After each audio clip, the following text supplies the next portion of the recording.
Yeah, my name is Arne. I'm here to talk to you about Yaks. As you see, Yaks has a really cool logo that would fit really nice on a sticker, but I don't have Yaks stickers yet. I do make sure that all my projects have sort of sticker-genic logos, so I did bring some chestnut stickers. If anybody knows what chestnuts like this, you get double the amount. Right. So before I talk about less serious stuff, let's talk about real business. Ruby karaoke, it's a thing. You don't really see it here, but that's Terence Lee and I in Helsinki. This is Charles Nutter and myself. He's Aladdin, I'm Jasmine. This is in Taipei. So Ruby karaoke, it's a thing, and I do hope we can make it happen tonight. Right. That was a very important public service announcement. Back to Yaks. So, for those who don't know, Yaks is a library for building APIs. So, it basically handles the serialization of objects and object graphs into various formats. What is particular about Yaks, or what makes Yaks what it is that it's specialized in hypermedia.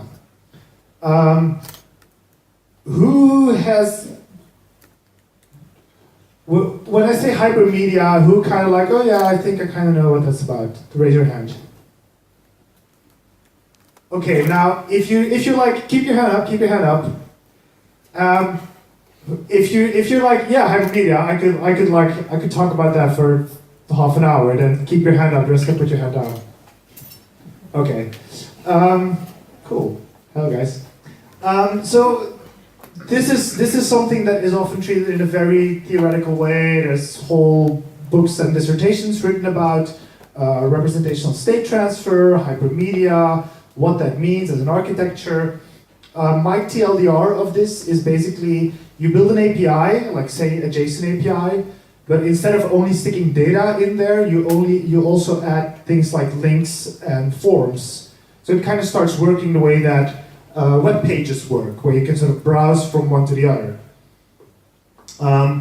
So this is the simplest way to use Yaks. Say, in this case, I'm assuming this is some active record object. So you have a customer that comes out of a database. Could be anything, doesn't have to be active record. Then you configure Yaks. This is kind of a thing you do only one time. You can add a block here with a whole bunch of configuration options. I'm just using the default, so say Yaks.new. And then you can call Yaks with this object, and it will turn it into some serialized representation. These two are optional. We'll talk about these mappers in a bit because they're a very central concept to Yaks. But in this case, I could omit this because it would derive it from the name of the class that I'm serializing. And also, optionally, you can give Yaks your rec environment. I'll point out why that matters later on as well. So this last line could actually be just yak.call customer, and you would get some JSON back. This is what such a mapper looks like. So this is basically where, for each main thing that you want to represent in your API, you kind of use this DSL, so your subclass from Yaks mapper, and then you can start saying, okay, well, this, if I'm serializing a customer, these are the attributes that I want to serialize. You can have links. This class itself kind of acts as a decorator around the thing that you're serializing. So say that, okay, a customer has a first name, a last name, and an age in my API, but the actual object doesn't have an age attribute, so I'm calculating that based on the date of birth. Stuff like that. You can see that there are links here. These things here are what are called link relationships. These can be keywords like self. There's a list of predefined ones and what they mean, because the consumer, presumably some program, some client on the other side will be consuming your API.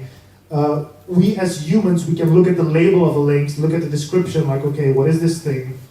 But a consumer, an automated consumer, will have to know what's on the other end. So there's an RFC that specifies how you use those identifiers, They're called link relationships. They're quite central to this whole idea. Similarly, you can have forms here. I'm not showing how you use the forms, but it's a similar API, similar DSL. Not sure what was supposed to be here. Yaks has three main namespaces. It's mapper, resource, and format. So basically, we just saw mapper, and there's a whole bunch of classes beneath it to deal with the internals of these mappers.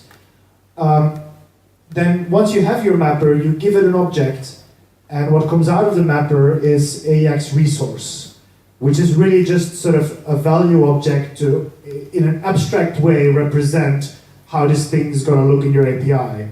But independent of whatever format you're using, whatever variant of JSON, or maybe you're using HTML or XML, that's completely independent of that.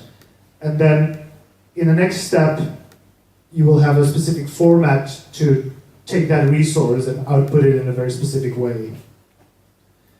So it's pretty flexible, it's very configurable, you can sort of do with it whatever you want to do, but it also has good built-in defaults, so you really don't need a lot of setup to get going. So this is what such a literal resource looks like. So you just say it has attributes, it has links, it has forms. All of these have their own value classes. And so that's kind of the whole central concept in Yaks. And then once this comes out of your mapper and goes to the formatter, it can be turned into HAL, JSON API, collection JSON, HTML, transit, and we're probably going to add a couple more in the future. All right, live demo.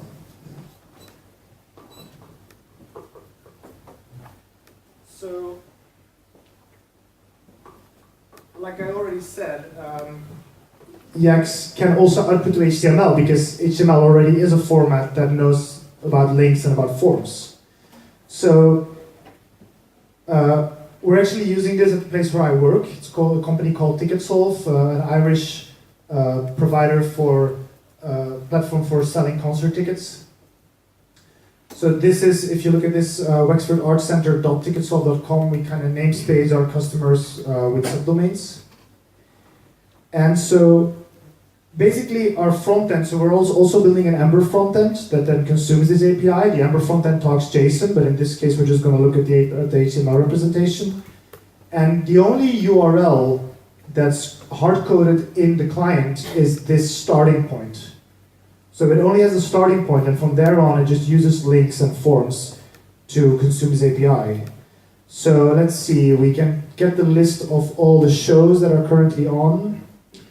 Oh yeah, the internet does cooperate, that's great. So here's a specific show, Sarah McQuaid supported by Jim McGuire.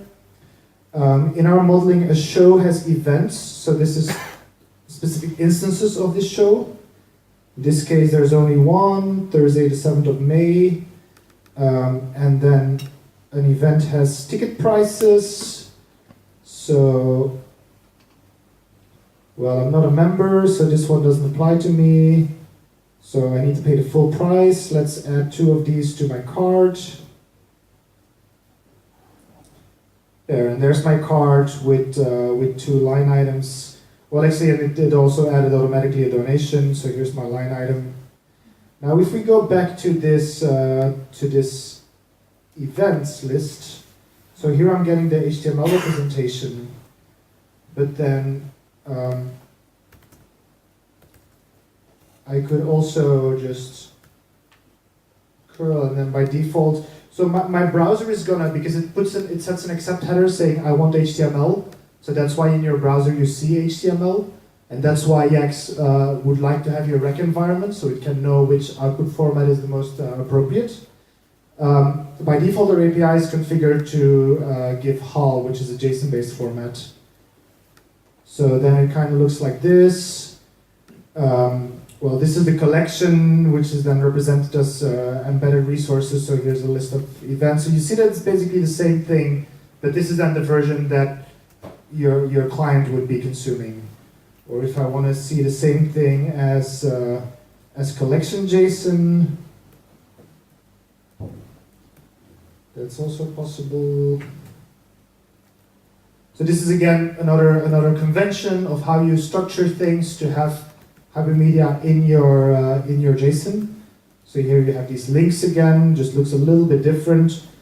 So this is cool because say you're building an Ember front end and you find a good JavaScript library for Hull, but then you're building an Android app that uses the same API, but you only find good libraries for collection JSON or transit. Then different consumers, or maybe third-party consumers, you're just like, okay, here's the endpoint to my API, these are the different output formats, use whichever one you find most convenient.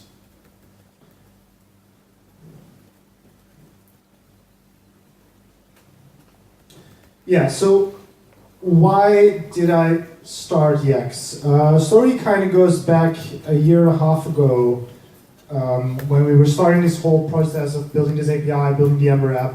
I was kind of in charge of making the choices, figuring out how we were going to do this. And I looked at a couple existing things. In particular, we first started with active model serializers. But then, we decided to really go this hypermedia way, and active model serializers just didn't really support that. Plus B, I found several bugs, open pull requests, they were ignored for weeks, so I decided that this was just not a safe thing to bet on. But in the process, I had gotten very familiar with the source code of active model serializers. I had done a lot of thinking of, okay, how in my mind this kind of library really should be structured. And then I was in a hostel in Argentina, because Ticketsolve is very flexible about working remote and stuff. And I was like on a Friday, in the fit of rage, hammered out the first version of Yaks. If you go back into Git history, it's still there. It's not a version I'm particularly proud of, but it worked, and it already solved problems that AMS didn't solve for us before. So, and from there, it just got better. I've polished it. It's a lot more accessible now. And I decided from the get-go to make it open source, and Ticketsolve has been very supportive of that. And one of the main drivers for me is that it allows me to put a much higher quality standard on it. So we deal with a 6-7-year-old Rails app with a lot of legacy, with different styles, and by being a little library, a gem in its own that I can test and develop on its own, I can put much higher levels of test coverage on there. So we use mutation coverage, mutation testing, which is one of the cool things of working on Yaks, that you can use innovative tools like that. The community it's still a young project and it's still relatively small, but I'm trying hard to make sure it's a very friendly and very welcoming space. So the project has its own code of conduct.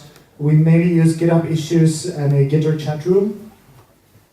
And the main contributions so far have been people, so because we are interested mainly in the one format that we are currently using, which is an extension of Hull.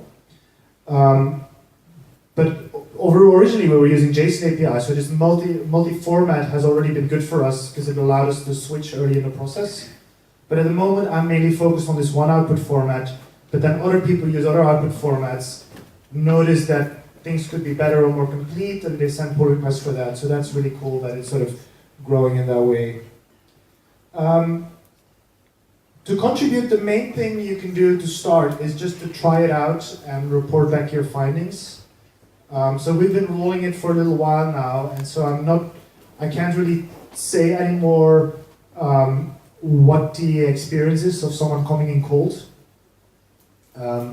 There's Yaks Sinatra gem, which kind of gives you some integration with Sinatra, and that's what I recommend as the main way to do it now, because you still combine it with some web framework.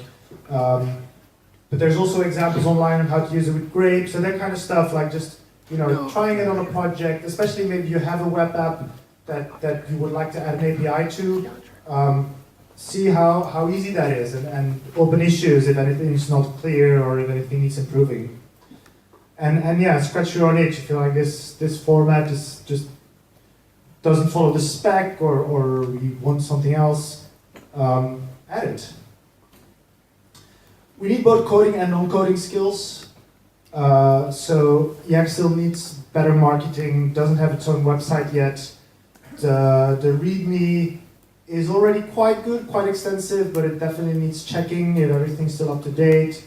So that kind of stuff is very much needed, very welcome. Current events sort of in the Yaks sphere. Lately, I've been working on improving mutation coverage. So at some point we were at 100%, then support for the whole form controls got added, and that dramatically lowered our coverage again, and now I'm kind of bringing it back. I'd like to have it back up at 100%. For those who don't know, mutation coverage basically means that it's kind of a meta testing tool, so it checks how good your tests are by injecting little changes in your code and then running your tests again. So it basically creates artificial defects and then verifies if your tests would catch those defects.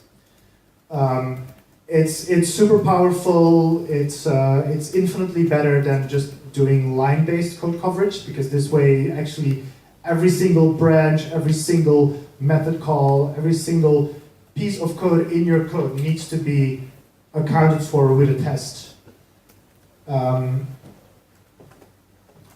Improve support for various formats. So I'll mention it later again. There's a format that's becoming popular, which is called Siren, which is not currently supported, but would actually fit our model of how we model the world very well. So we'd really like to add that.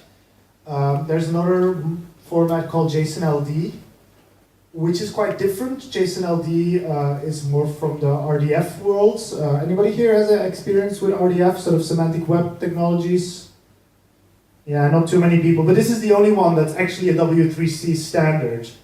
And it's an interesting one to support, because say that those smart snippets on Google, if you say you Google a music event, and then it shows up at the top already with a map and a calendar, these kind of things, that's basically done by putting some JSON-LD snippets on your page.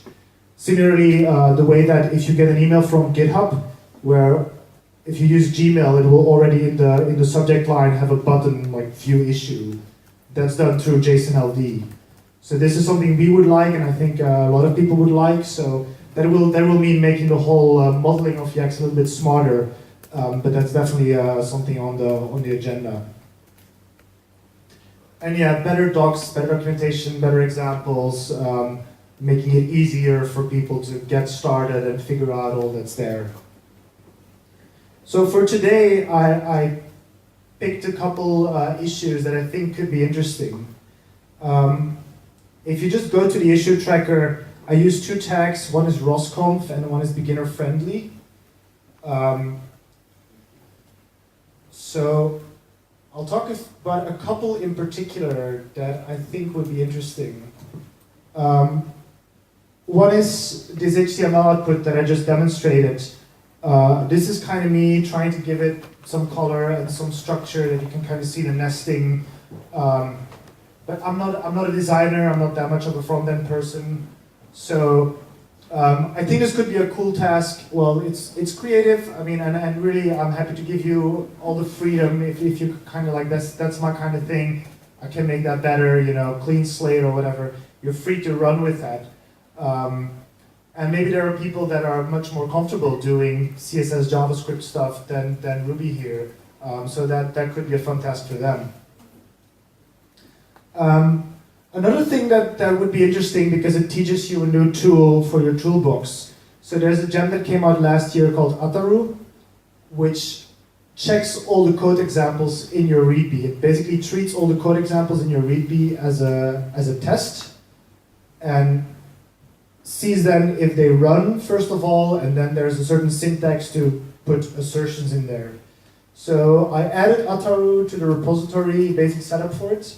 There's 30 code examples in the README, 8 of them currently fail, which probably means that they just give an error because they use something that's not defined. So this is a pretty straightforward task. You know, you just run it, see what fails, see why it fails, probably add some more setup, maybe fix the code example. But it's very good, because that way we can actually full task. And like I said, Ataru is very cool, so getting to learn how to use that is always a plus. Yeah, here's a little one. I mean, it's not totally trivial to implement, but it's a feature that I've wanted for a long time, and there was just always something more important to do.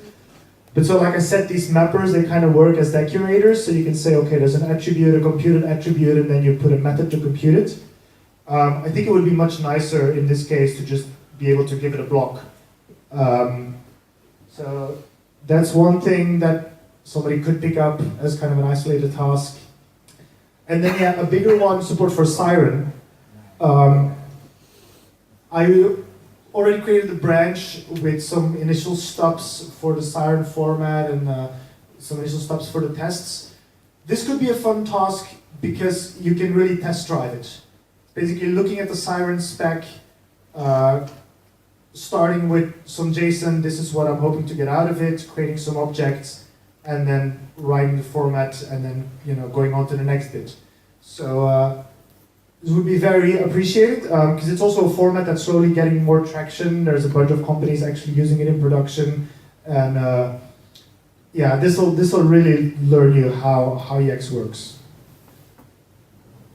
And that's it. So thank you, everyone.